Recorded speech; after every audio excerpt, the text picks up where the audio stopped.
Hi, I'm Dan Roth. I'm the executive editor of LinkedIn.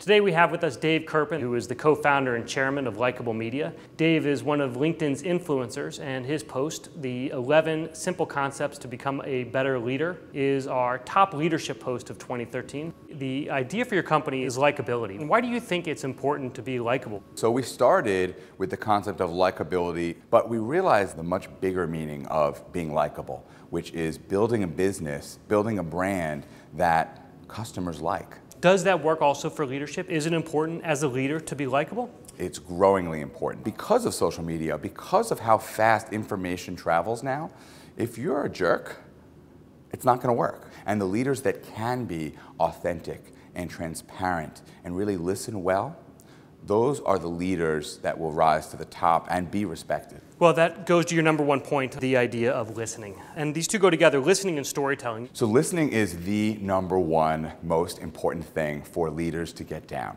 And it's a really hard one. But it turns out the more you talk, the less you can learn. Mm-hmm.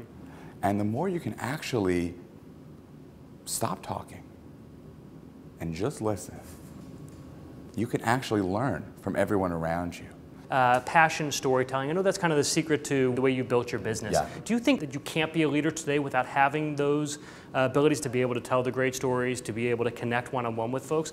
Or is there a path for CEOs who might want to just send memos and stay in a closed office and tell people what to do? The CEO is the functional spokesperson of the organization, internally and externally. Mm-hmm. And that person has to be somebody that can tell a story. Talk to me a little bit about one of your points, which is adaptability. One of the secrets to being a great leader is that you have to be very clear and transparent with where you're going. But if you also need to be adaptable, that means changing pretty frequently. How do you balance those two? You should absolutely communicate your roadmap. That said, not only should you be willing to adapt, but the very tenet of adaptability has to be something that's baked in so that everyone feels comfortable bringing up new ideas and, when you need to start to change, rolling with the punches. Is there anyone that you would point to that you would say is a model for you or that you think others should learn about? For each quality, I have a model. For listening, Michael Dell is the best example of a corporate leader that is a great listener. I learned the value of gratefulness from my friend Carrie Chesick, the former CEO of Restaurant.com,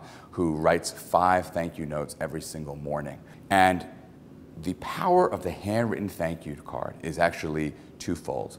First, in a really increasingly digital age, people really appreciate the fact that I took the time to handwrite a note. But the second unexpected result is that when I write a handwritten thank you note, the mindset that it puts me in is amazing. Just the process of writing a thank you note is good for the thank you note writer as much as it is for the receiver. Which is why I highly recommend starting your morning with it, because sitting down and focusing only on gratefulness actually puts you in a better, more happy, more productive mindset for the rest of your day. And I can attest to the fact that I don't think we've ever had a conversation without getting a thank you note from you after. So I've become that predictable, Dan, haven't I? I know. After we talk, I wait by the mail to say, where is my Kerpen note? Well, thanks for coming by. It was great having you here for the chat today. Thanks for having me, Dan. And if I can close with one note about leadership in general. Leadership is for everyone. We all have qualities inside us that help us become better leaders. Every single person on LinkedIn